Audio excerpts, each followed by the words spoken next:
베트남이 발칵 뒤집혔습니다. 삼성을 쫓아낸 지 단 36시간 만에 국가 비상사태가 선포됐기 때문입니다. 78조 원이 증발했고 12만 명이 일자리를 잃었습니다. 더 충격적인 건 따로 있었습니다. 삼성 자리를 채우겠다던 중국 기업들마저 등을 돌린 겁니다. 그리고 삼성이 꺼내든 마지막 카드, 전면 철수 버튼이 눌려지자 간 12조 원짜리 장비가 고철로 변했습니다. 전 세계가 경악했습니다. 쫓겨나면서도 12만 노동자에게 1조 2천억 원을 건넨 한국 기업. 그 충격적인 전말을 지금 공개합니다. 시작하기 전 구독과 좋아요, 그리고 대한민국 화이팅 댓글로 한국을 응원해주세요. 저는 팜 민뚜원입니다. 베트남 산업통상부에서 18년간 외국인 투자 유치 업무를 담당해온 관료입니다. 2006년 삼성이 처음 베트남에 발을 들였을 때부터 저는 그들과 함께했습니다. 베트남의 기적이라 불리는 제조업 성장 신화, 그 한가운데에 제가 있었죠. 하지만 지금 저는 그 신화가 무너지는 걸 두 눈으로 지켜봐야 했습니다. 모든 건 6개월 전, 그날의 회의실에서 시작됐습니다. 하노이 산업통상부 본관 7층 대회의실. 저는 그날도 어김없이 정각 9시에 자리에 앉아 있었습니다. 창밖으로 보이는 호안기엠 호수 위로 아침 안개가 피어오르고 있었죠. 평화로운 아침이었습니다. 그런데 회의실 문이 벌컥 열리는 소리에 고개를 돌렸습니다. 낯선 남자가 들어오고 있었습니다. 40 초반쯤 되어 보이는 칼같이 다림질된 이탈리아제 정장을 입은 사내였습니다. 그의 손목에는 제 2달 월급보다 비싼 롤렉스가 번쩍이고 있었죠. 호앙 득빈 신임산업전략국장이었습니다. 미국 하버드 MBA 출신의 중국 자본 유치 성과로 승진한 인물이라는 소문이 돌았습니다. 부임한 지 겨우 일주일밖에 안 됐는데 벌써 건물 전체에 그의 이름이 오르내리고 있었죠. 저는 자리에서 일어나 가볍게 목례를 했습니다. 하지만 그는 저를 쳐다보지도 않았습니다. 마치 빈 의자를 지나치듯 제 앞을 스쳐 지나가더니 회의실 상석에 털썩 앉았습니다.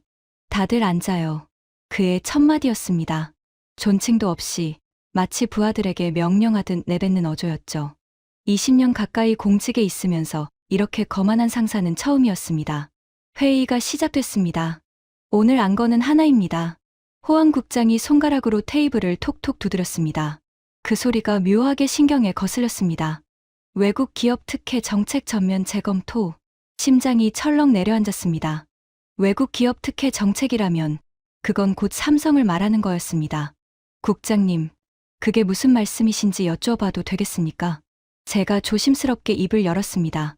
하지만 호황 국장은 손을 들어 제 말을 잘랐습니다. 팜 과장, 당신이 삼성 담당이라고 들었어요. 네, 그렇습니다. 2006년부터 담당해왔습니다. 18년이나 됐군요.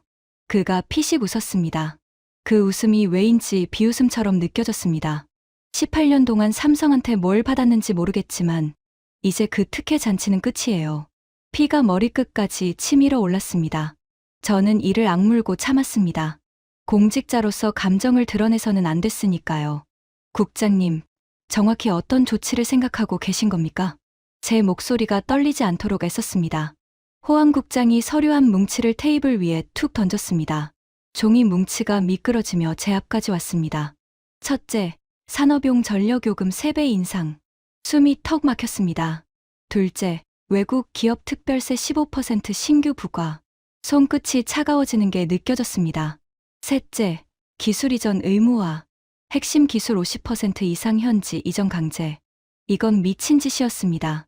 저는 서류를 집어들었습니다. 손이 떨려서 종이가 바스락거렸습니다. 글자들이 눈에 들어왔지만 머리가 받아들이지 못했습니다. 국장님, 이건 사실상 퇴출 명령이나 다름없습니다. 퇴출? 무슨 과격한 표현을 쓰시네. 호황 국장이 의자에 기대앉으며 팔짱을 꼈습니다. 그냥 공정한 대가를 받겠다는 거예요. 삼성이 베트남에서 얼마를 벌어가는지 알아요? 연 78조 원이에요. 우리 GDP의 18%를 한국 기업 하나가 가져가고 있다고요. 하지만 그 78조 원이 베트남 경제를 돌아가게 하는 겁니다. 삼성 하나가 직접 고용하는 인원만 12만 명이고 협력업체까지 합치면 50만 명입니다. 알아요, 알아. 호황 국장이 손을 휘휘 저었습니다. 마치 귀찮은 파리를 쫓듯이. 그래서 뭐요? 삼성이 뭐 대단해요? 우리가 기회를 줬으니까 성장한 거지. 베트남 아니었으면 걔네 지금 어디서 장사하고 있겠어요? 저는 할 말을 잃었습니다. 이 사람은 정말 모르는 걸까요? 아니면 알면서도 무시하는 걸까요? 삼성이 베트남을 선택한 건 2006년이었습니다. 그때 베트남은 아무것도 없었습니다. 전력 공급도 불안정했고, 도로도 엉망이었고, 숙련 노동자도 없었습니다. 삼성이 들어오면서 모든 게 바뀌었습니다. 그들은 단순히 공장만 지은 게 아니었습니다. 전력망을 깔았고, 도로를 닦았고, 기술을 가르쳤습니다. 베트남 청년들에게 세계 최고 수준의 제조 기술을 전수했습니다. 그 결과가 뭐였습니까? 2006년 베트남의 전자제품 수출액은 20억 달러도 안 됐습니다. 지금은 얼마인지 아십니까? 1200억 달러입니다. 60배가 늘어난 겁니다. 그리고 그중 70%가 삼성과 그 협력업체에서 나옵니다. 베트남의 기적, 그건 삼성의 기적이었습니다. 하지만 호황 국장은 그런 역사 따위에는 관심이 없어 보였습니다. 자, 결정된 사항이에요. 다음 주 월요일까지 삼성 측에 공식 통보하세요. 그가 자리에서 일어났습니다.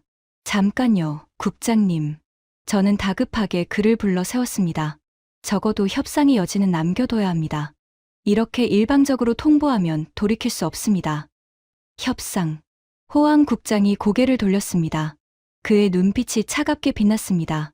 팜 과장, 당신 아직도 모르는 거예요? 지금 세계가 어떻게 돌아가는지. 그가 한 발짝 다가왔습니다. 값비싼 향수 냄새가 코를 찔렀습니다. 중국 기업들이 줄을 서 있어요. BOE, TCL, 즈여미, 걔네들은 삼성보다 더 좋은 조건으로 들어오겠다고 난리예요. 우리가 갑이라고요. 알겠어요? 저는 대답하지 못했습니다. 아니, 대답할 수가 없었습니다. 이 사람은 진심으로 그렇게 믿고 있었습니다. 베트남이 갑이고 삼성은 언제든 대체 가능한 을이라고. 중국 기업들이 문 앞에 줄 서 있으니 삼성 따위는 필요 없다고. 하지만 저는 알고 있었습니다.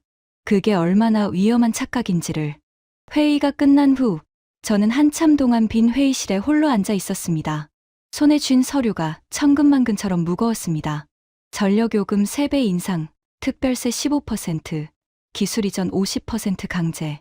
이건 협상이 아니었습니다. 이건 선전포고였습니다. 문이 살며시 열리는 소리에 고개를 들었습니다. 과장님, 괜찮으세요? 쩐티하였습니다. 경제분석팀의 젊은 연구원이었죠. 저보다 15살이나 어렸지만 숫자를 다루는 능력은 부서에서 가장 뛰어났습니다. 하, 들어와. 저는 고개를 끄덕였습니다. 하가 조심스럽게 다가와 제 맞은편에 앉았습니다. 그녀의 손에도 서류 뭉치가 들려 있었습니다. 회의 내용 들었습니다. 과장님 목소리가 복도까지 들리더라고요. 그랬나? 저는 쓴웃음을 지었습니다. 하, 솔직히 말해봐. 이거 어떻게 생각해? 하가 잠시 망설였습니다. 그러다 입을 열었습니다. 제가 밤새 시뮬레이션을 돌려봤어요. 그녀가 서류를 테이블 위에 펼쳤습니다. 그래프와 숫자들이 빼곡했습니다. 결론부터 말씀드릴게요. 이 조치가 시행되면 삼성은 100% 떠납니다. 예상했던 답이었습니다. 하지만 직접 듣는 건 또 다른 충격이었습니다. 근거는 전력요금 3배 인상만으로도 삼성의 베트남 생산 원가가 23% 상승합니다. 여기에 특별세 15%가 붙으면 베트남에서 생산하는 게 인도나 인도네시아보다 오히려 비싸져요. 하가 그래프를 손가락으로 짚었습니다. 삼성 입장에서는 떠나는 게 합리적인 선택이 됩니다. 아니, 떠나지 않으면 바보예요. 저는 고개를 끄덕였습니다. 그럼 삼성이 떠나면 어떻게 돼? 하의 표정이 어두워졌습니다. GDP 18% 증발. 이건 숫자만 봐도 끔찍하지만 진짜 문제는 연쇄 효과예요. 그녀가 다른 서류를 꺼냈습니다. 삼성의 부품을 납품하는 베트남 협력업체가 2,800개예요. 이 업체들 종업원만 합쳐도 35만 명이고요. 삼성이 떠나면 이 회사들 대부분이 6개월 안에 도산합니다. 35만 명이라니. 저는 중얼거렸습니다. 35만 명. 그들의 가족까지 합치면 100만 명이 넘는 사람들이 하루아침에 생계를 잃는다는 뜻이었습니다. 그리고 간접 효과까지 계산하면요. 하가 계산기를 두드렸습니다. 물류, 운송, 식당, 숙박, 삼성 공장 주변에서 돌아가는 모든 경제활동이 멈춰요. 제 계산으로는 직간접 영향을 받는 인구가 200만 명 이상입니다. 숨이 막혔습니다. 200만 명. 베트남 인구의 2%가 넘는 숫자였습니다. 하나의 정책 결정으로 200만 명의 삶이 무너질 수 있다니. 호황 국장은 이거 알아? 보고 드렸어요. 어제 저녁에. 뭐라고 하던가? 하가 한숨을 쉬었습니다. 중국 기업이 채울 거라고 하시더라고요. BOE가 이미 베트남 진출 의향서를 냈다면서요. BOE? 저는 눈살을 찌푸렸습니다. BOE는 중국 최대의 디스플레이 제조업체였습니다. 삼성의 경쟁사였죠. 호황 국장 말대로라면 삼성이 빠진 자리를 BOE가 채울 수 있을지도 모릅니다. 하지만 뭔가 이상했습니다. BOE가 정말로 들어올 수 있을까? 하가 고개를 저었습니다. 불가능해요. 적어도 단기적으로는요. 왜?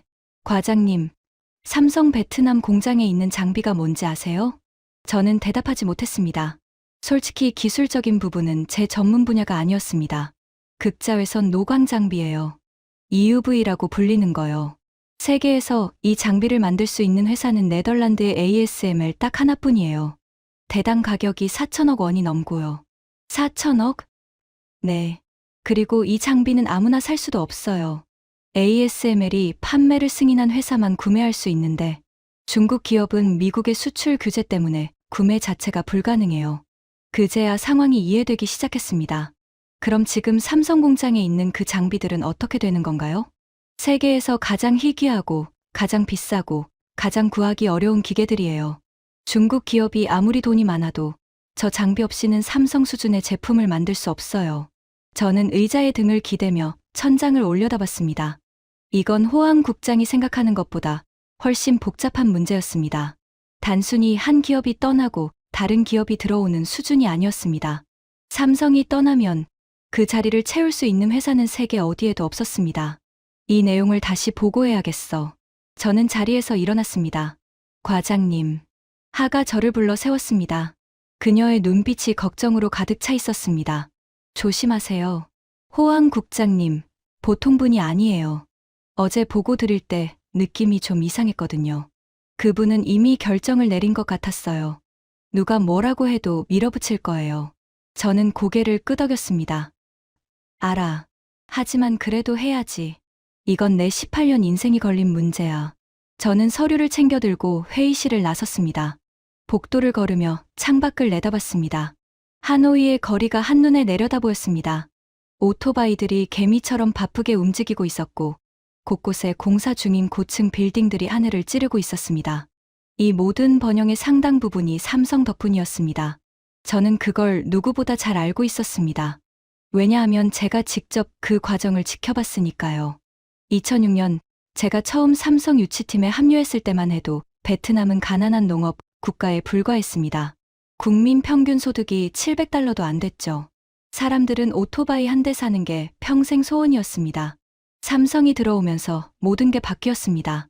박민성의 첫 공장이 들어섰을 때 주변 농촌 마을에 청년들이 몰려왔습니다.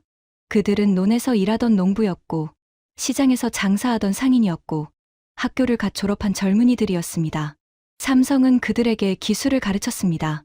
반도체가 뭔지도 모르던 농촌 청년들이 3개월 훈련을 받고 세계 최고 수준의 전자제품을 조립하게 됐습니다.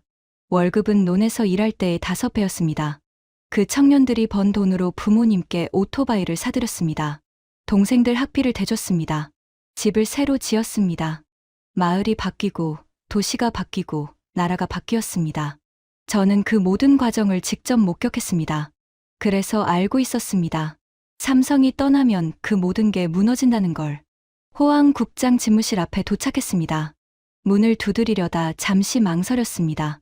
하의 말이 머릿속에 맴돌았습니다. 그분은 이미 결정을 내린 것 같았어요. 하지만 저는 이대로 포기할 수 없었습니다.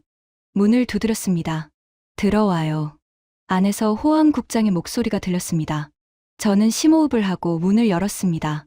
호황 국장은 창가에 서서 전화 통화를 하고 있었습니다. 제가 들어오자 손짓으로 앉으라고 했습니다.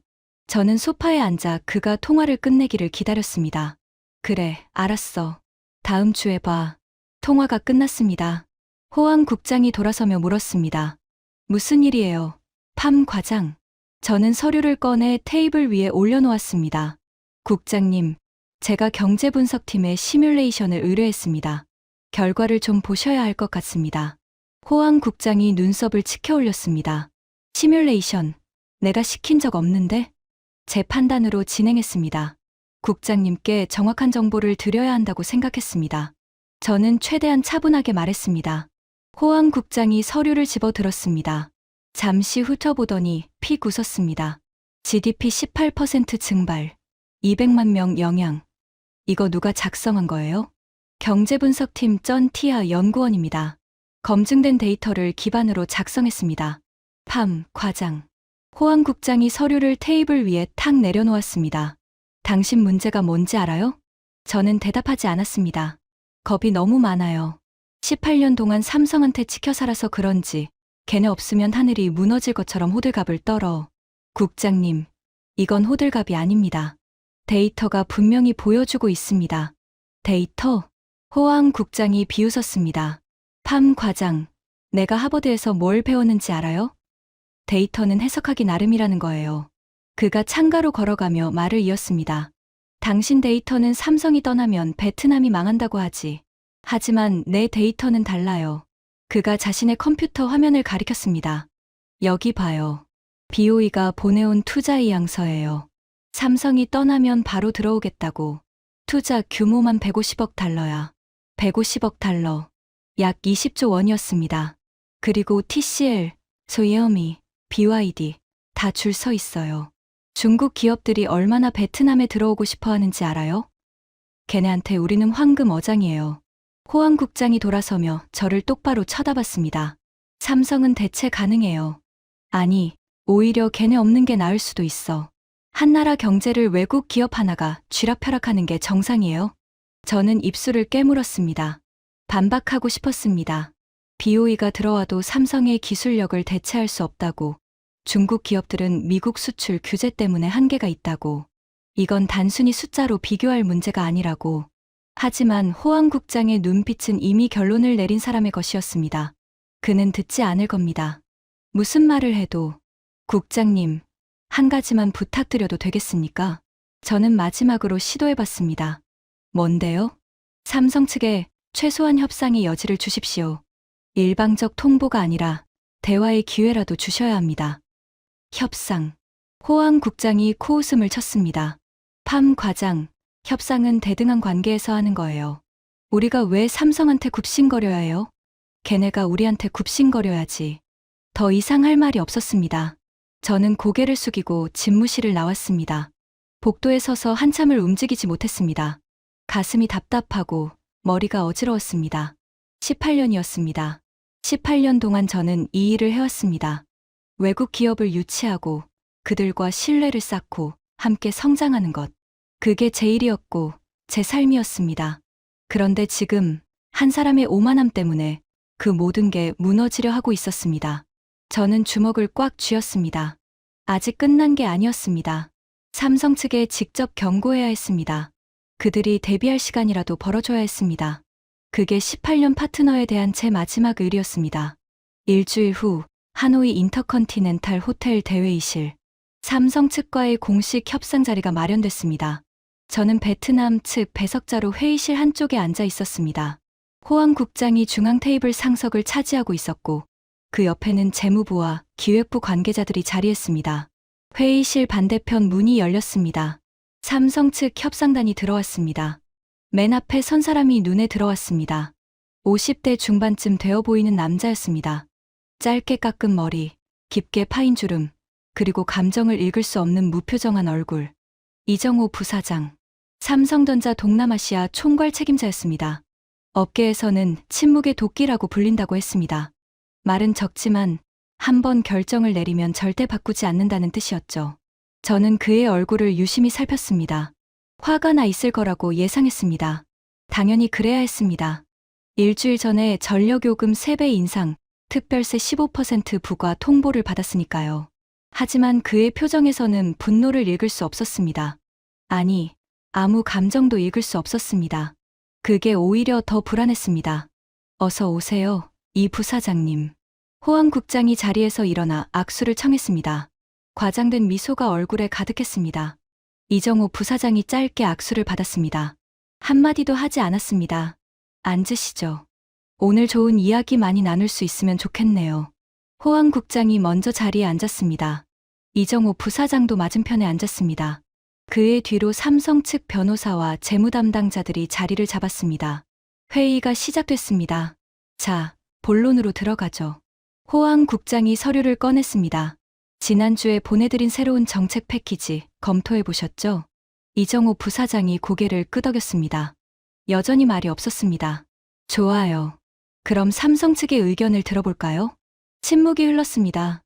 이정호 부사장이 천천히 입을 열었습니다. 국장님, 저희가 검토를 마쳤습니다. 그의 목소리는 낮고 차분했습니다. 감정의 파도가 전혀 느껴지지 않았습니다. 결론부터 말씀드리자면 저희는 베트남 정부의 제안을 수용하기 어렵습니다. 예상된 대답이었습니다. 호황 국장의 눈썹이 꿈틀거렸습니다. 수용하기 어렵다. 그게 협상을 하자는 건가요? 거부한다는 건가요? 거부입니다. 이정호 부사장이 단호하게 말했습니다. 전력요금 3배 인상은 저희 생산 원가를 23% 상승시킵니다. 특별세 15%를 더하면 베트남에서 생산하는 게 인도보다 비싸집니다. 기술 이전 50% 의무화는 저희 핵심 경쟁력을 포기하라는 것과 같습니다. 그가 잠시 말을 멈췄습니다. 이 조건으로는 베트남에서 사업을 계속할 수 없습니다. 회의실의 공기가 싸늘하게 식었습니다. 호황 국장의 얼굴이 붉어졌습니다. 이 부사장, 지금 협박하는 거예요? 협박이 아닙니다. 사실을 말씀드리는 겁니다. 사실, 호황 국장이 테이블을 탁 쳤습니다. 삼성이 베트남에서 얼마를 벌어가는지 알아요? 연 78조 원이에요. 우리가 세금 좀 더 내라고 하니까 협박을 해. 이정호 부사장의 표정이 변하지 않았습니다. 국장님, 저희도 베트남에서 많은 것을 얻었습니다. 그건 사실입니다. 하지만 저희가 베트남에 준 것도 있습니다. 그가 서류를 꺼냈습니다. 지난 18년간 저희가 베트남에 투자한 총액은 22조 원입니다. 직접 고용 인원 12만 명, 협력업체 고용까지 합치면 47만 명의 일자리를 만들었습니다. 그가 서류를 테이블 위에 밀었습니다. 베트남 전자제품 수출액의 70%가 저희와 저희 협력업체에서 나옵니다. 저희가 떠나면 그 70%가 사라집니다. 저는 숨을 죽이고 지켜봤습니다. 이정호 부사장의 말은 한치의 과장도 없었습니다. 모든 숫자가 정확했습니다. 저보다 더 잘 알고 있었습니다. 하지만 호황 국장은 꿈쩍도 하지 않았습니다. 그래서 뭐요? 그게 삼성을 왕으로 모시라는 이유가 되나요? 그가 비웃듯이 말했습니다. 이 부사장, 당신들 빠지면 중국 기업이 채워요.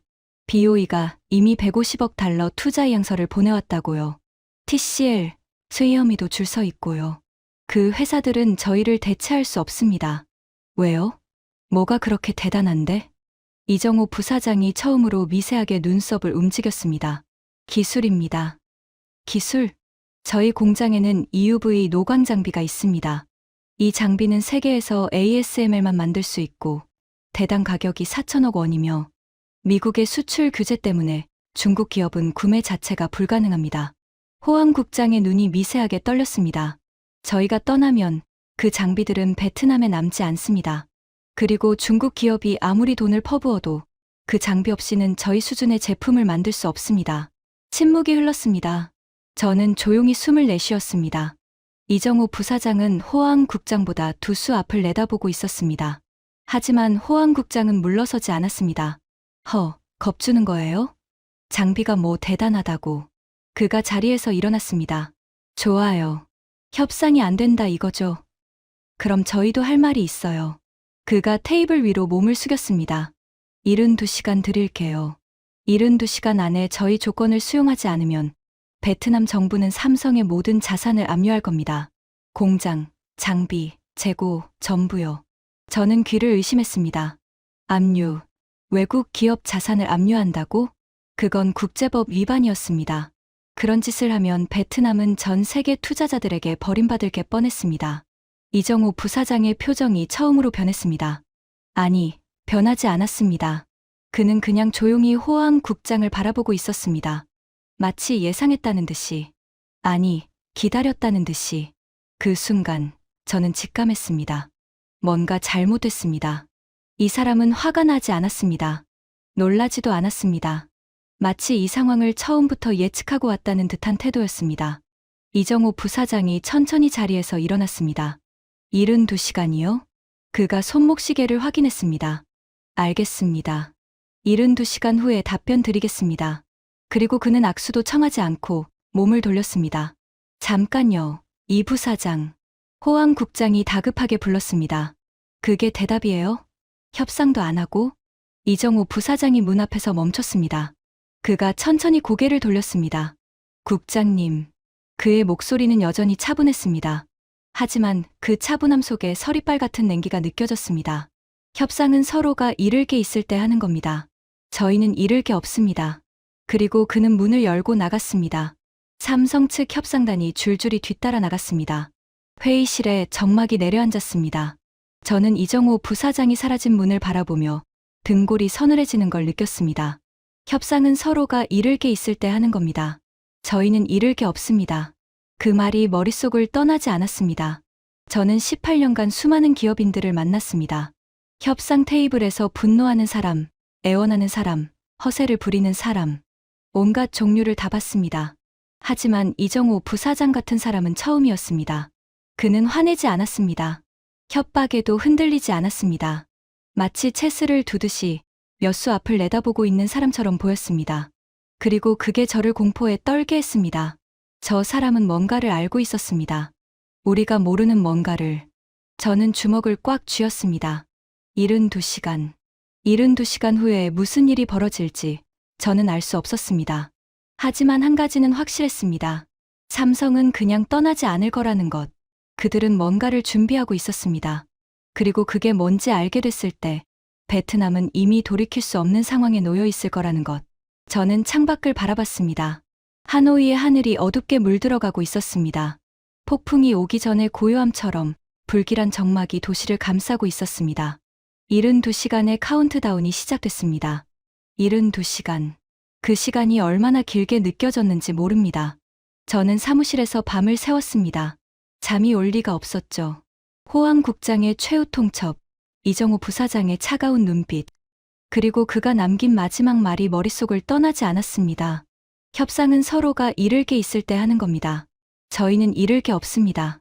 그 말의 의미를 저는 계속 곱씹었습니다. 잃을 게 없다니. 78조 원짜리 사업을 포기하면서 잃을 게 없다고? 뭔가 이상했습니다. 72시간이 지났습니다. 월요일 오전 9시, 호황 국장의 집무실에 긴급회의가 소집됐습니다. 저도 배석자로 참석했습니다. 회의실에 들어서는 순간 공기가 달랐습니다. 호황 국장의 얼굴에는 승리자의 미소가 번져 있었습니다. 그는 삼성이 항복할 거라고 확신하고 있었습니다. 자, 이제 걔네들 답변을 들어볼까요? 호황 국장이 스피커폰을 켰습니다. 신호음이 2번 울린 후 이정호 부사장의 목소리가 들려왔습니다. 국장님, 저희 답변 전달드리겠습니다. 호황 국장이 의자에 기대 앉으며 팔짱을 꼈습니다. 여유로운 표정이었습니다. 그래요, 들어봅시다. 저희는 베트남 정부의 제안을 수용하기로 했습니다. 호황 국장의 눈이 반짝였습니다. 승리했다고 생각한 거죠. 하지만 이정호 부사장의 다음 말이 회의실을 얼어붙게 만들었습니다. 전력요금 인상, 특별세, 기술이전 의무화, 모든 조건을 수용하겠습니다. 단, 저희 방식으로요. 저희 방식이라니, 그게 무슨 소리예요? 호황 국장의 표정이 굳어졌습니다. 베트남에서 완전히 철수하겠습니다. 침묵이 흘렀습니다. 저는 숨을 멈췄습니다. 예상은 했지만 실제로 그 말을 듣는 건 전혀 다른 충격이었습니다. 뭐라고요? 철수? 호황 국장이 벌떡 일어났습니다. 네, 전면 철수입니다. 박민 공장, 타이응우엔 공장, 호치민 R&D 센터, 전부요. 오늘부로 모든 생산 라인을 중단하고 2주 내로 철수를 완료할 계획입니다. 잠깐만요. 호황 국장의 목소리가 떨리기 시작했습니다. 협상을 하자는 거잖아요. 조건을 조정할 수 있어요. 전력요금 인상을 2배로 낮추는 건 어때요? 저는 귀를 의심했습니다. 방금까지 큰 소리 치던 사람이 맞나 싶었습니다. 국장님. 이정호 부사장의 목소리는 여전히 차분했습니다. 72시간 전에 말씀드렸습니다. 협상은 서로가 잃을 게 있을 때 하는 거라고요. 저희는 이미 결정을 내렸습니다. 결정. 78조 원짜리 사업을 벌인다고요? 말이 돼요? 국장님께서 말씀하셨지 않습니까? 삼성은 대체 가능하다고. 중국 기업들이 줄을 서 있다고. 그러니 저희가 자리를 비켜드리는 겁니다. 비아냥거리는 투가 아니었습니다. 오히려 담담했습니다. 그게 더 소름 끼쳤습니다. 그리고 한 가지 더 말씀드릴 게 있습니다. 이정호 부사장이 말을 이었습니다. 저희 장비에 손대지 마십시오. 만지시면 후회하실 겁니다. 뭐요? 장비는 베트남 땅에 있으니까 우리 거예요. 압류할 거라고요. 그건 국장님 자유입니다. 다만 결과에 대해서는 책임지셔야 할 겁니다. 전화가 끊겼습니다. 뚜. 끊김 음만이 회의실에 울려 퍼졌습니다. 호황 국장이 전화기를 노려봤습니다. 그의 얼굴이 불그락푸르락 변하고 있었습니다. 저 건방진 놈이. 그가 책상을 내리쳤습니다. 서류들이 바닥으로 흩어졌습니다. 저는 조용히 그 광경을 지켜봤습니다. 이상하게도 놀랍지 않았습니다. 아니, 예상했던 대로였습니다. 이정호 부사장은 처음부터 협상할 생각이 없었습니다. 그는 호황 국장에게 72시간을 준 게 아니었습니다. 자신들에게 72시간을 준 거였습니다. 철수 준비를 위한 시간을요. 저는 창밖을 바라봤습니다. 하노이의 하늘이 맑게 개어 있었습니다. 평화로운 아침이었습니다. 하지만 저는 알고 있었습니다. 이 평화가 얼마나 오래 갈지. 폭풍은 이미 시작됐습니다. 삼성 철수 발표 후 베트남은 발칵 뒤집혔습니다. 뉴스 속보가 전국을 강타했습니다. TV를 켜면 삼성 철수 소식뿐이었고 인터넷은 패닉에 빠진 사람들의 글로 넘쳐났습니다. 하지만 진짜 공포는 숫자에서 시작됐습니다. 철수 발표 당일 오후 베트남 증시가 개장하자마자 폭락하기 시작했습니다. VN 지수가 순식간에 8% 급락했습니다. 오후 2시에는 10%를 넘겼고 장 마감 무렵에는 15%가 증발해 있었습니다. 하루 만에 시가총액 280조 동이 사라진 겁니다. 한국 돈으로 15조 원이 넘는 금액이었죠. 하지만 그건 시작에 불과했습니다. 다음 날 아침, 저는 산업통상부 민원실로 호출됐습니다. 민원실 앞에 도착했을 때 저는 눈을 의심했습니다. 건물 밖까지 사람들이 줄을 서 있었습니다. 수백 명은 되어 보였습니다. 그들의 얼굴에는 공포와 절망이 가득했습니다. 과장님, 누군가 저를 불렀습니다. 돌아보니 낯익은 얼굴이었습니다. 응우엠 반떠이. 박림공단에서 부품 납품업체를 운영하는 사장이었습니다. 저와는 10년 넘게 알고 지낸 사이였죠. 그런데 그의 모습이 처참했습니다. 며칠 새 10년은 늙어 보였습니다. 눈 밑에는 시커먼 다크서클이 내려앉아 있었고 면도도 안 한 얼굴에는 핏기가 없었습니다. 떠이 씨, 어쩐 일이에요? 저는 다급하게 그에게 다가갔습니다. 과장님, 우리 어떡해요? 그의 목소리가 떨리고 있었습니다. 삼성이 떠나면 우리 회사는 끝이에요. 우리는 삼성한테만 납품해왔어요.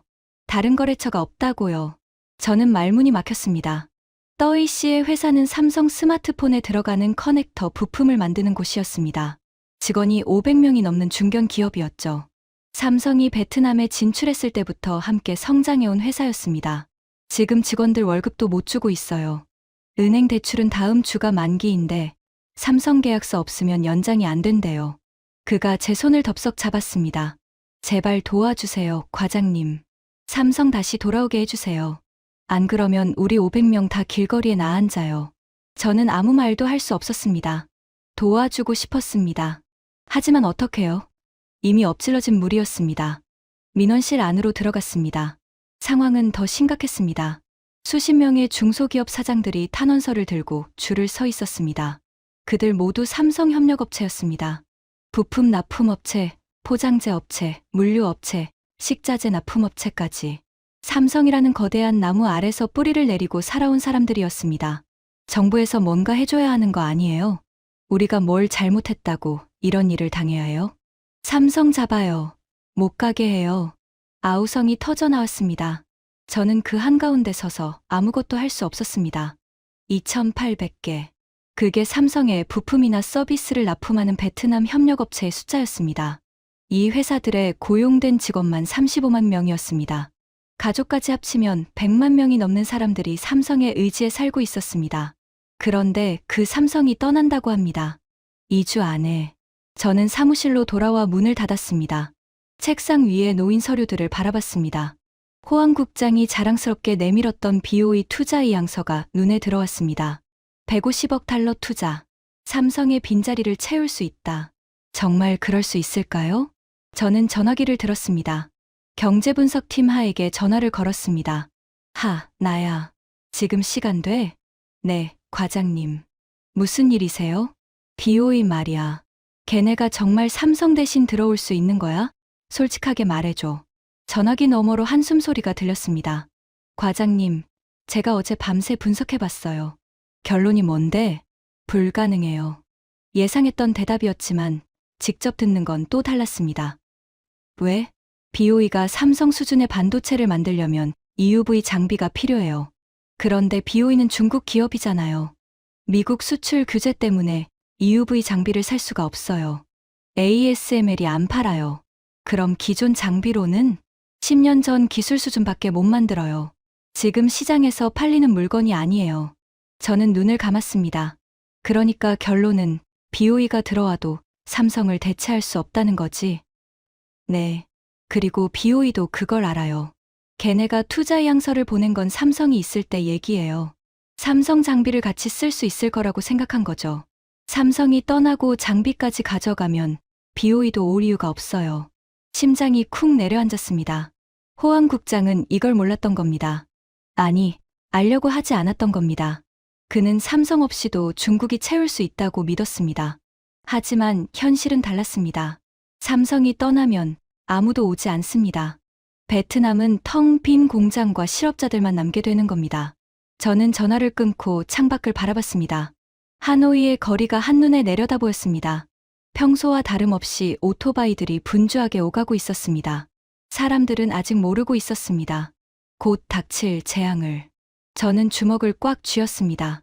아직 늦지 않았을지도 모릅니다. 호황 국장을 설득해야 했습니다. 삼성에 사과하고 조건을 철회하고 어떻게든 붙잡아야 했습니다. 저는 자리에서 일어났습니다. 마지막 시도를 해볼 생각이었습니다. 호황 국장 집무실. 저는 마지막 희망을 품고 그곳을 찾아갔습니다. 문을 두드리자 안에서 고함 소리가 들려왔습니다. 됐어. BOE 사람들 내일 당장 오라고 해. 문이 열렸습니다. 비서가 저를 들여보냈습니다. 집무실 안은 아수라장이었습니다. 호황 국장이 전화기를 붙잡고 소리를 지르고 있었고 보좌관들이 정신없이 뛰어다니고 있었습니다. 팜 과장. 잘 왔어요. 호황 국장이 전화를 끊으며 저를 맞았습니다. 의외로 그의 표정은 밝았습니다. 좋은 소식이 있어요. 좋은 소식이요? BOE에서 긴급 화상회의 하자고 연락 왔어요. 삼성 빠진 자리 채우는 거 논의하자고. 저는 가슴이 철렁 내려앉았습니다. 국장님, 그 전에 드릴 말씀이 있습니다. 뭔데요? BOE는 삼성을 대체할 수 없습니다. 호황 국장의 눈썹이 꿈틀거렸습니다. 또 그 소리예요? 팜 과장, 당신 진짜 삼성한테 뭘 받은 거예요? 받은 거 없습니다. 사실을 말씀드리는 겁니다. 저는 하에게 받은 분석 자료를 내밀었습니다. BOE는 EUV 장비를 구할 수 없습니다. 미국 수출 규제 때문에요. EUV 없이는 삼성 수준의 제품을 만들 수 없고 시장에서 경쟁력이 없습니다. 호황 국장이 서류를 받아들었습니다. 대충 훑어보더니 테이블 위에 던졌습니다. 그건 BOE가 알아서 해결할 문제예요. 걔네가 돈이 얼마나 많은데. 국장님, 돈으로 해결되는 문제가 아닙니다. 이건 기술 패권 전쟁이에요. 미국이 중국한테 절대로 안 파는 겁니다. 됐어요. 됐어. 호황 국장이 손을 저었습니다. 어차피 1시간 후에 BOE 부총재하고 화상회의 있어요. 직접 들어보면 되잖아요. 저는 입을 다물었습니다. 더 말해봤자 소용없었습니다. 이 사람은 듣지 않을 겁니다. 직접 현실을 마주하기 전까지는. 1시간 후 화상회의가 시작됐습니다. 대형 스크린에 BOE 아시아 태평양 담당 부총재 왕젠고의 얼굴이 떠올랐습니다. 50대 후반의 중국인이었습니다. 날카로운 눈매와 굳게 담은 입술이 인상적이었죠. 왕 부총재님, 반갑습니다. 호황 국장이 능글맞은 미소를 지으며 인사했습니다. 삼성이 떠난다는 소식 들으셨죠? 이제 베트남 시장이 활짝 열렸습니다. BOE가 들어오기 딱 좋은 타이밍이에요. 왕 부총재가 잠시 침묵했습니다. 그의 표정이 묘했습니다. 기대에 찬 표정이 아니었습니다. 오히려 난처해 보였습니다. 국장님, 저희도 삼성 철수 소식을 들었습니다. 그래서요? 빈자리 채우실 거죠? 150억 달러 투자 의향서 보내셨잖아요. 왕 부총재가 고개를 저었습니다. 그 의향서는 철회하려고 합니다. 회의실이 얼어붙었습니다. 호황 국장의 얼굴이 굳어졌습니다. 철회요? 무슨 소리예요? 국장님, 솔직히 말씀드리겠습니다. 왕 부총재가 한숨을 내쉬었습니다. 저희가 베트남 투자를 검토한 건 삼성이 있었기 때문입니다. 삼성의 공급망, 삼성의 장비, 삼성의 기술 인프라를 활용할 수 있을 거라고 생각했어요. 그게 무슨 상관이에요? 삼성 없이도 할 수 있잖아요. 못합니다. 왕 부총재가 단호하게 말했습니다. 국장님, 저희 BOE가 삼성만큼 좋은 제품을 만들려면 EUV 장비가 필요합니다. 그런데 저희는 그 장비를 살 수가 없어요. 미국이 맡고 있거든요. 호황 국장의 눈이 흔들렸습니다. 그럼 기존 장비로는 안 돼요? 10년 전 수준밖에 못 만들어요. 그런 제품은 시장에서 안 팔립니다. 저희도 사업을 해야 하는데 팔리지 않는 물건을 만들 수는 없잖아요. 침묵이 흘렀습니다. 저는 조용히 호황 국장의 얼굴을 살폈습니다. 자신감에서 당혹으로, 당혹에서 공포로. 그럼 다른 중국 기업은요? TCL이나 투이어미는? 다 마찬가지입니다. 미국 수출 규제는 중국 기업 전체에 적용되거든요. 왕 부총재가 말을 이었습니다. 그리고 국장님, 솔직히 하나 더 말씀드릴게요. 뭔데요? 베트남 정부가 삼성한테 한 짓, 저희도 다 봤습니다. 전력요금 3배 인상, 특별세 15%, 기술이전 강제, 그리고 협상도 없이 72시간 최후 통첩. 왕 부총재의 눈빛이 차갑게 변했습니다. 저희한테도 그러실 겁니까? 호황 국장이 말문이 막혔습니다. 아니 그건 삼성한테만 해당되는 거예요. BOE는 다르죠. 국장님, 저희는 바보가 아닙니다. 오늘 삼성한테 그렇게 하면 내일은 저희 차례겠죠. 그런 리스크를 안고 투자할 회사는 없습니다. 왕 부총재가 자리에서 일어났습니다. 죄송합니다만 저희 BOE는 베트남 투자를 재검토하겠습니다. 아마 당분간은 어려울 것 같네요.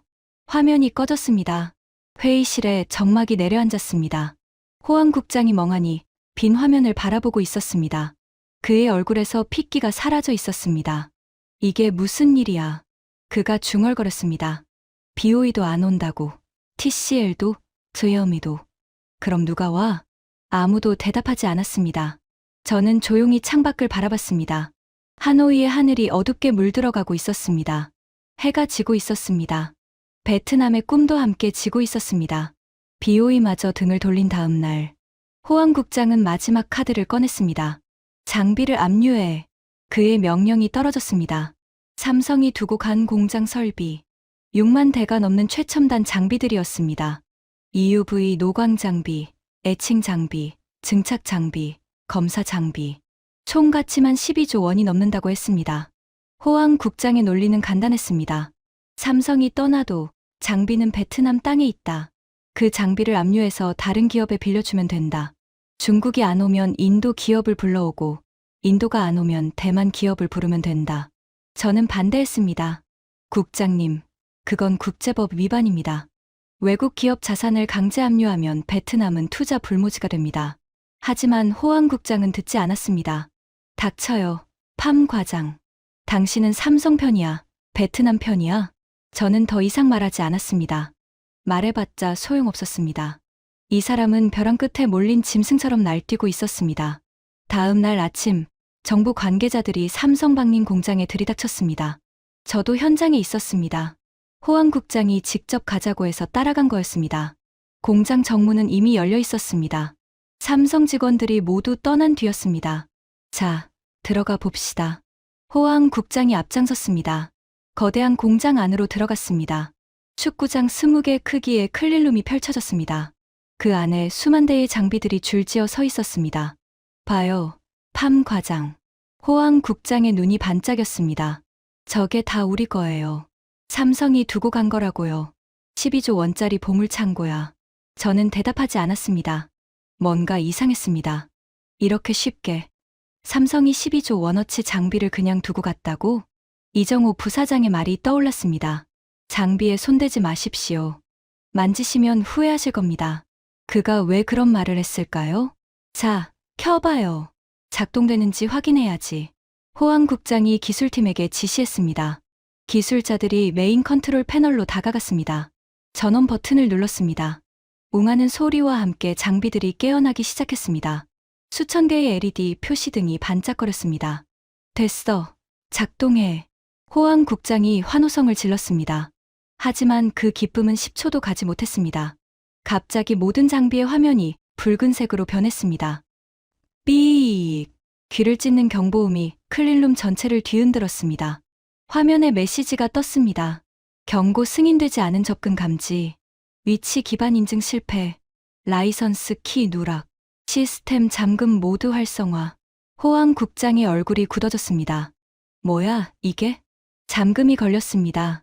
기술자가 다급하게 보고했습니다. 모든 장비에 보안락이 걸려 있어요. 삼성 본사의 인증 없이는 작동이 안 됩니다. 뭐? 인증. 그게 무슨 소리야? 버튼 누르면 되는 거 아니야? 아닙니다. 이 장비들은 GPS 기반 위치 인증과 삼성 관리자의 생체 인증이 있어야 작동해요. 삼성 사람 없이는 껍데기나 마찬가지입니다. 호황 국장의 얼굴이 사색이 됐습니다. 그럼 해킹해. 보안 뚫어. 그건 더 위험합니다. 이 장비들에는 자가 방어 시스템이 있어요. 무단 접근을 시도하면 내부 회로가 스스로 파괴되도록 설계되어 있습니다. 뭐라고? 호황 국장이 비명을 질렀습니다. 바로 그 순간이었습니다. 따르릉. 호황 국장의 휴대폰이 울렸습니다. 그가 떨리는 손으로 전화를 받았습니다. 여보세요? 국장님, 이정우입니다. 차가운 목소리가 스피커폰을 통해 흘러나왔습니다. 장비를 만지셨군요. 호황 국장의 얼굴이 일그러졌습니다. 너희들 이게 무슨 짓이야? 장비에 무슨 짓을 해놓은 거야? 말씀드렸잖습니까? 만지지 말라고. 이정호 부사장의 목소리는 여전히 담담했습니다. 그 장비들은 하드웨어는 국장님 거지만 소프트웨어와 라이선스는 저희 겁니다. 저희 허락 없이는 켤 수도 없고 억지로 켜려고 하면 스스로 망가지게 되어 있습니다. 그게 무슨 개 같은 소리야. 장비는 베트남 땅에 있으니까 우리 거라고. 국장님. 이정호 부사장의 목소리가 한 톤 낮아졌습니다. 국제법에 따르면 지적재산권은 물리적 위치와 관계없이 소유자에게 귀속됩니다. 장비를 압류하셔도 그 안에 소프트웨어는 저희 겁니다. 그리고 소프트웨어 없는 장비는 고철 덩어리일 뿐이죠. 호황 국장의 손이 부들부들 떨리고 있었습니다. 너희들 죽여버릴 거야. 국장님, 협박은 의미 없습니다. 저는 이미 인도에 있거든요. 심장이 덜컥 내려앉았습니다. 인도? 이정호 부사장이 이미 인도로 갔다고? 그리고 한 가지 더 말씀드릴게요. 이정호 부사장이 말을 이었습니다. 5분 후에 저희가 장비에 원격 명령을 보낼 겁니다. 킬 스위치라고 하죠. 그 명령이 실행되면 모든 장비의 메인보드가 과전유로 소각됩니다. 뭐라고? 12조 원짜리 장비가 고철이 된다는 뜻입니다. 국장님이 원하신 거 아니었습니까? 장비를 가지고 싶다고 하셨으니 드리는 겁니다. 껍데기만요. 전화가 끊겼습니다. 호황 국장이 휴대폰을 떨어뜨렸습니다. 도망쳐. 다 나가. 그가 미친 듯이 소리쳤습니다. 사람들이 우왕좌왕 출구로 뛰기 시작했습니다. 저도 뒤따라 뛰었습니다. 공장 밖으로 나온 지 정확히 3분 후였습니다. 펑! 둔탁한 폭발음이 들렸습니다. 뒤를 돌아봤습니다. 공장 건물 곳곳에서 검은 연기가 피어오르고 있었습니다. 창문 너머로 스파크가 튀는 게 보였습니다. 6만 대의 장비가 동시에 죽어가고 있었습니다. 12조 원이 연기가 되어 하늘로 올라가고 있었습니다. 저는 멍하니 그 광경을 지켜봤습니다. 호황 국장이 무릎을 꿇고 주저앉았습니다. 끝났어. 다 끝났어. 그가 중얼거렸습니다. 저는 아무 말도 하지 못했습니다. 이게 끝이 아니었습니다. 진짜 지옥은 이제부터 시작이었습니다. 킬 스위치가 작동한 지 6시간 후, 베트남 총리실에서 긴급 기자회견이 열렸습니다. TV를 켜자 총리의 얼굴이 화면에 떠올랐습니다. 그의 표정은 굳어 있었고 눈 밑에는 시커먼 그늘이 내려앉아 있었습니다. 오늘 베트남 정부는 국가 비상사태를 선포합니다. 총리의 목소리가 떨리고 있었습니다. 삼성전자의 전면 철수로 인해 우리 경제는 심각한 위기에 직면했습니다. 정부는 모든 역량을 동원해 이 위기를 극복할 것입니다. 저는 사무실에서 혼자 그 기자회견을 지켜봤습니다. 국가 비상사태. 베트남 역사상 전쟁이나 자연재해가 아닌 이유로 비상사태가 선포된 건 처음이었습니다. 기자회견이 끝나자 세계 언론이 들끓기 시작했습니다. CNN 속보가 화면을 채웠습니다. 베트남, 삼성 철수로 국가 비상사태 선포. 36시간 만에 경제 초토화. 앵커가 흥분된 목소리로 보도했습니다. 베트남 정부가 한국 기업 삼성전자에 대해 전력요금, 인상과 특별세 부과를 통보한 지 불과 일주일 만에 삼성은 전면 철수를 선언했습니다. 삼성이 떠난 자리를 채우겠다던 중국 기업들마저 등을 돌리면서 베트남은 경제적 고립 상태에 빠졌습니다.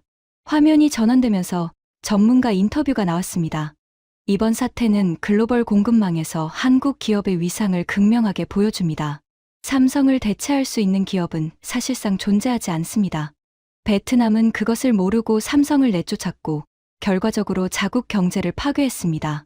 저는 한숨을 내쉬었습니다. 세계가 베트남을 비웃고 있었습니다. 그런데 진짜 충격은 그 다음이었습니다.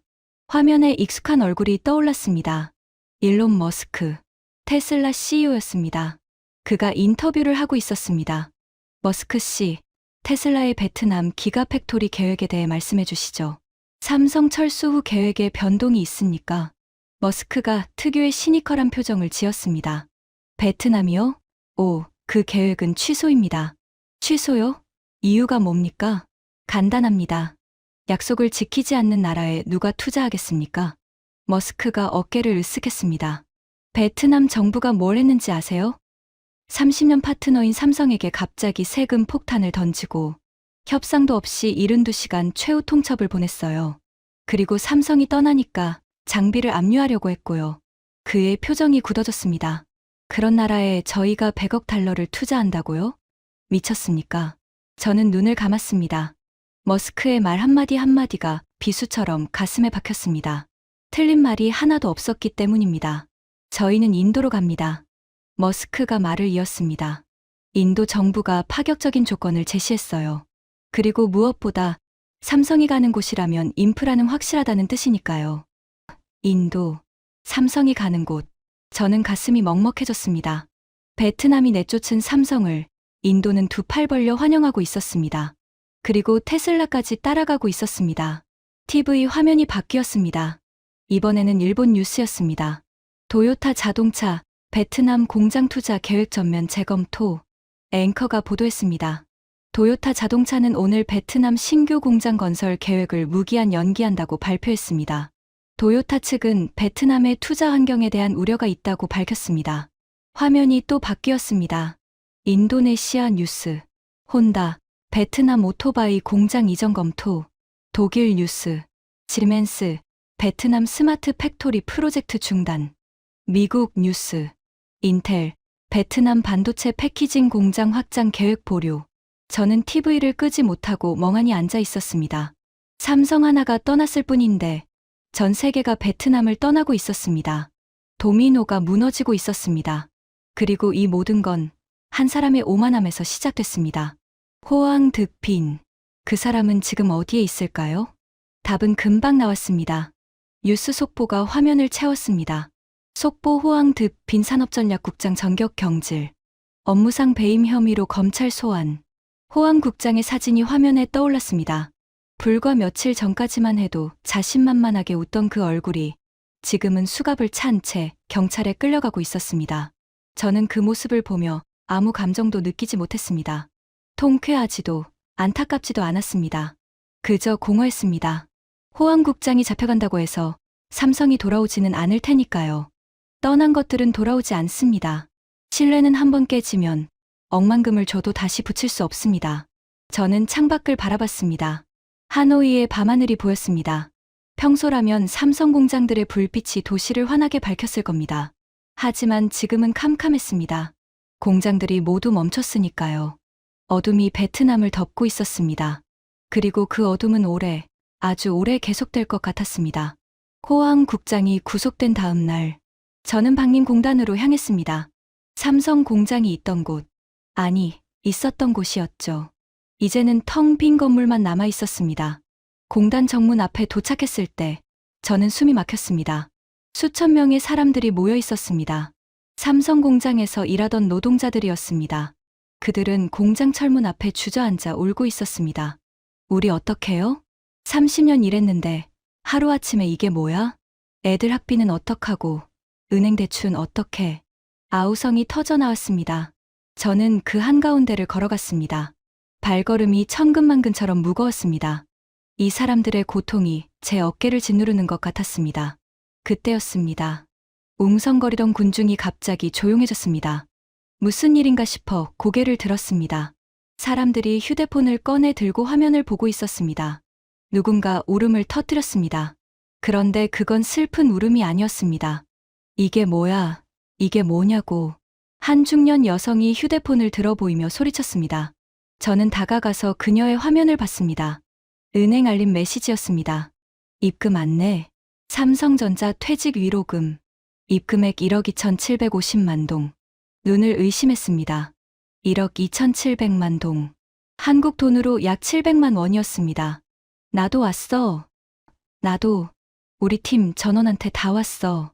여기저기서 외침이 터져 나왔습니다. 저는 멍하니 그 광경을 바라봤습니다. 삼성이 떠나면서 베트남 노동자 12만 명 전원에게 퇴직 위로금을 보낸 겁니다. 계약서에 명시된 퇴직금은 물론이고 그 위에 특별 위로금까지 얹어서요. 나중에 알게 된 총액은 1조 2천억 원이었습니다. 베트남 정부가 삼성을 쫓아냈습니다. 장비를 압류하려 했고 국장은 삼성을 협박했습니다. 그런데 삼성은 떠나면서 뭘 했습니까? 노동자들에게 돈을 줬습니다. 미안하다. 우리 때문에 일자리를 잃게 돼서. 말로 하지 않았습니다. 돈으로 보여줬습니다. 그게 한국 기업의 방식이었습니다. 저는 주저앉았습니다. 다리에 힘이 풀렸습니다. 눈물이 났습니다. 18년간 이 일을 해오면서 수많은 기업을 만났습니다. 철수할 때 야반도주하는 기업, 임금 체불하고 도망치는 기업, 노동자들 내팽개치고 떠나는 기업, 온갖 종류를 다 봤습니다. 하지만 삼성 같은 기업은 처음이었습니다. 쫓겨나면서도 마지막까지 의리를 지키는 기업. 주변에서 흐느끼는 소리가 들렸습니다. 노동자들이 울고 있었습니다. 하지만 그건 절망의 눈물이 아니었습니다. 감사의 눈물이었습니다. 한국 사람들, 고마워요. 한 할머니가 하늘을 향해 중얼거렸습니다. 떠나면서도 우리를 챙겨줬어. 정부보다 나아, 정부보다. 저는 그 말에 가슴이 찢어지는 것 같았습니다. 맞는 말이었습니다. 베트남 정부는 뭘 했습니까? 삼성을 쫓아냈습니다. 노동자 12만 명의 일자리를 날려버렸습니다. 그러고는 뭐라고 했습니까? 국가 비상사태를 선포하고 책임자를 구속하고 그게 끝이었습니다. 반면 삼성은 뭘 했습니까? 쫓겨나면서도 노동자들에게 1조 원이 넘는 돈을 줬습니다. 단 한 사람도 빠뜨리지 않고요. 누가 진짜 베트남을 위하는 겁니까? 저는 주먹을 꽉 쥐었습니다. 부끄러웠습니다. 베트남 정부의 일원으로서 너무나 부끄러웠습니다. 그날 저녁, 저는 집으로 돌아가지 않았습니다. 사무실에 홀로 앉아 창밖을 바라봤습니다. 하노이의 밤하늘이 보였습니다. 별빛도 없는 캄캄한 하늘이었습니다. 공장들이 멈추면서 도시의 불빛도 많이 꺼졌습니다. 휴대폰이 울렸습니다. 모르는 번호였습니다. 여보세요? 판민뚜언 과장님이십니까? 낯선 목소리였습니다. 한국어 억양이 섞인 베트남어였습니다. 네, 그렇습니다만. 누구시죠? 삼성전자 동남아 총괄실입니다. 이정호 부사장님께서 과장님께 전해드리라고 하신 게 있어서요. 심장이 뛰었습니다. 이정호 부사장이 저한테 내일 오전 10시에 인터컨티넨탈 호텔 로비로 와주시겠습니까? 전달드릴 물건이 있습니다. 물건이요? 네. 자세한 건 내일 말씀드리겠습니다. 전화가 끊겼습니다. 저는 한참 동안 휴대폰을 들고 서 있었습니다. 이정호 부사장이 저한테 전할 게 있다고? 무슨 뜻일까요? 그날 밤, 저는 잠을 이루지 못했습니다. 다음 날 오전 10시, 저는 인터컨티넨탈 호텔 로비에 서 있었습니다. 심장이 두근거렸습니다. 무슨 일인지 알 수 없었지만 뭔가 중요한 일이 기다리고 있다는 직감이 들었습니다. 팜 과장님이시죠? 뒤에서 목소리가 들렸습니다. 돌아보니 젊은 한국인 남자가 서 있었습니다. 삼성 직원인 듯 했습니다. 네, 그렇습니다. 이쪽으로 오시죠. 그를 따라 로비 한쪽의 조용한 공간으로 갔습니다. 테이블 위에 서류 봉투 하나가 놓여 있었습니다. 이정호 부사장님께서 보내신 겁니다. 젊은 남자가 봉투를 건넸습니다. 저는 떨리는 손으로 봉투를 받았습니다. 봉투를 열었습니다. 안에는 두 가지가 들어 있었습니다. 하나는 비행기 티켓이었습니다. 하노이 출발, 첸나이 도착, 인도행 티켓이었습니다. 그리고 다른 하나는 편지였습니다. 손으로 직접 쓴 편지였습니다. 정갈한 글씨체가 눈에 들어왔습니다. 판민뚜원 과장님께 18년간 고생 많으셨습니다. 과장님이 처음부터 반대하셨다는 걸 알고 있습니다. 호황 국장에게 경고하셨다는 것도, 저희를 위해 끝까지 싸우셨다는 것도요. 과장님은 우리의 진짜 파트너였습니다. 베트남 정부가 아니라 과장님 개인이요. 저희는 베트남을 떠나지만 과장님까지 버릴 생각은 없습니다. 인도 첸나이에 새 공장을 짓습니다. 거기에 과장님 자리를 마련해뒀습니다. 외국인 투자 유치 자문역입니다. 과장님의 18년 경험이 필요합니다. 물론 선택은 과장님 몫입니다. 베트남에 남으셔도 됩니다. 하지만 저는 과장님이 새로운 시작을 하셨으면 합니다. 신뢰를 지킨 사람에게는 신뢰로 보답하는 게 저희 방식입니다. 이정호 드림. 편지를 읽는 동안 눈물이 흘러내렸습니다. 멈출 수가 없었습니다. 18년이었습니다. 18년간 저는 삼성과 함께 일했습니다. 그들이 베트남에 처음 왔을 때부터 공장을 짓고 사람을 뽑고 기술을 가르치는 모든 과정을 함께 했습니다. 그런데 그 18년이 호황국장의 오만함 때문에 하루아침에 무너졌습니다. 저는 아무것도 할 수 없었습니다. 경고했지만 무시당했고 막으려 했지만 막지 못했습니다. 그저 무력하게 지켜볼 수밖에 없었습니다. 그런데 삼성은 저를 기억하고 있었습니다. 제가 그들 편이었다는 걸 알고 있었습니다. 그리고 떠나면서도 저에게 손을 내밀어 줬습니다. 과장님, 괜찮으세요? 젊은 남자가 걱정스러운 눈으로 물었습니다. 저는 고개를 저었습니다. 괜찮지 않았습니다. 하지만 그건 슬퍼서가 아니었습니다. 감사해서였습니다. 이 부사장님께 전해주세요. 저는 눈물을 닦으며 말했습니다. 제가 가겠다고요. 인도로. 호텔을 나와 거리를 걸었습니다. 하노이의 거리는 혼란스러웠습니다. 곳곳에서 시위가 벌어지고 있었습니다. 일자리를 잃은 노동자들이 정부 청사 앞에서 항의하고 있었습니다. 삼성 돌려놔. 정부가 책임져. 우리 먹고 살 길을 내놔. 절규가 거리를 가득 채웠습니다. 저는 그 사이를 지나가며 휴대폰을 꺼냈습니다. 뉴스 앱을 열었습니다. 화면에 두 개의 뉴스가 나란히 떠 있었습니다. 왼쪽 화면. 베트남 전역 폭동 확산, 군 병력 투입. 사진 속에는 불타는 타이어와 최루탄 연기가 가득했습니다. 시위대와 경찰이 뒤엉켜 싸우고 있었습니다. 지옥 같은 광경이었습니다. 오른쪽 화면. 삼성전자, 인도 첸나이 공장 기공식, 모디 총리 직접 참석. 사진 속에는 꽃가루가 날리고 있었습니다. 이정호 부사장과 모디 총리가 악수를 나누고 있었습니다. 수천 명의 인도 시민들이 환호하고 있었습니다. 두 장의 사진이 너무나 대조적이었습니다. 한쪽은 지옥이었고 한쪽은 천국이었습니다. 한쪽은 삼성을 쫓아낸 나라였고 한쪽은 삼성을 환영한 나라였습니다. 기사를 더 읽었습니다. 인도 정부, 삼성의 파격 조건 제시, 토지 100년 무상 임대, 전력요금 50% 감면, 법인세 10년 면제. 삼성전자 이정호 부사장 인도 정부의 환대에 감사드린다. 향후 5년간 120조 원을 투자할 계획이다. 모디 총리 삼성은 인도의 파트너다. 우리는 신뢰를 중시한다. 120조 원. 베트남이 잃어버린 금액이었습니다. 아니, 베트남이 스스로 내다버린 금액이었습니다. 저는 휴대폰을 주머니에 넣었습니다. 하늘을 올려다봤습니다. 비행기 한 대가 구름 사이로 날아가고 있었습니다. 인도로 가는 비행기였을까요? 아니면 베트남을 떠나는 또 다른 기업의 비행기였을까요? 어느 쪽이든 상관없었습니다. 중요한 건 그 비행기들이 다시는 베트남으로 돌아오지 않을 거라는 사실이었습니다. 일주일 후, 저는 하노이 노이바이 공항에 서 있었습니다. 손에는 인도행 티켓이 들려 있었습니다. 18년간 살았던 이 나라를 떠나는 겁니다. 제가 젊음을 바쳤던 곳, 꿈을 키웠던 곳, 그리고 그 꿈이 무너지는 걸 지켜봤던 곳. 공항 로비의 TV에서 뉴스가 흘러나왔습니다. 삼성 철수한 달, 베트남 경제 회복 불투명. IMF, 베트남 성장률 전망 5% 하향 조정. 실업률 12% 돌파. 협력업체 1,800곳 폐업. 외국인 직접 투자 전년 대비 67% 급감. 투자자들 베트남 기피 현상 심화. 숫자들이 귀를 때렸습니다. 하지만 저는 더 이상 아프지 않았습니다. 이미 각오한 일이었으니까요. 탑승 게이트로 걸어갔습니다. 뒤를 돌아봤습니다. 하노이의 스카이라인이 유리창 너머로 보였습니다. 저 멀리 삼성 공장이 있던 방향으로 시선이 갔습니다. 지금은 텅 빈 건물만 남아 있겠죠. 안녕, 베트남. 저는 작게 중얼거렸습니다. 미련이 없다고 하면 거짓말이었습니다. 18년이라는 세월은 짧지 않았으니까요. 하지만 더 이상 이곳에 있을 이유가 없었습니다.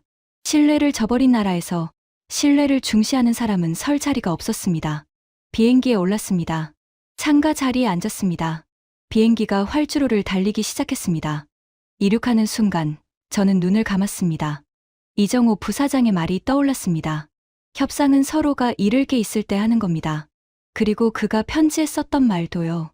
신뢰를 지킨 사람에게는 신뢰로 보답하는 게 저희 방식입니다. 신뢰. 그게 전부였습니다. 삼성이 베트남에서 18년간 성공할 수 있었던 이유도, 베트남이 삼성을 잃은 이유도, 인도가 삼성을 얻은 이유도 전부 신뢰 때문이었습니다. 신뢰를 쌓는 데는 18년이 걸렸지만 무너뜨리는 데는 72시간이면 충분했습니다. 그리고 한번 무너진 신뢰는 다시는 돌아오지 않습니다. 비행기가 구름 위로 솟아올랐습니다. 창밖으로 베트남의 땅이 점점 작아져 갔습니다. 저는 고개를 돌려 앞을 바라봤습니다. 인도가 기다리고 있었습니다. 새로운 시작이 기다리고 있었습니다. 그리고 저는 알고 있었습니다. 삼성과 함께라면 어디서든 다시 시작할 수 있다는 것을요. 왜냐하면 그들은 신뢰를 지키는 사람들이니까요. 떠나면서도 손을 내밀어주는 사람들이니까요. 저는 미소를 지었습니다. 처음으로 진심으로 웃었습니다. 고맙습니다. 이 부사장님. 작게 중얼거렸습니다. 저도 신뢰를 지키는 사람이 되겠습니다. 비행기가 태양을 향해 날아갔습니다. 베트남의 어둠을 뒤로하고 인도의 빛을 향해서. 지금까지 베트남 산업통상부 관료가 직접 목격한 삼성 철수의 충격적인 전말이었습니다. 신뢰는 쌓는데 18년이 걸리지만 무너뜨리는 데는 72시간이면 충분합니다. 그리고 한번 떠난 신뢰는 다시 돌아오지 않습니다. 대한민국의 저력, 오늘도 증명됐습니다. 이 이야기가 마음에 드셨다면 주변에 널리 공유해주세요. 작은 관심이 대한민국을 더 강하게 만듭니다. 구독과 좋아요도 부탁드립니다. 지금까지 터칭 스토리였습니다. 감사합니다.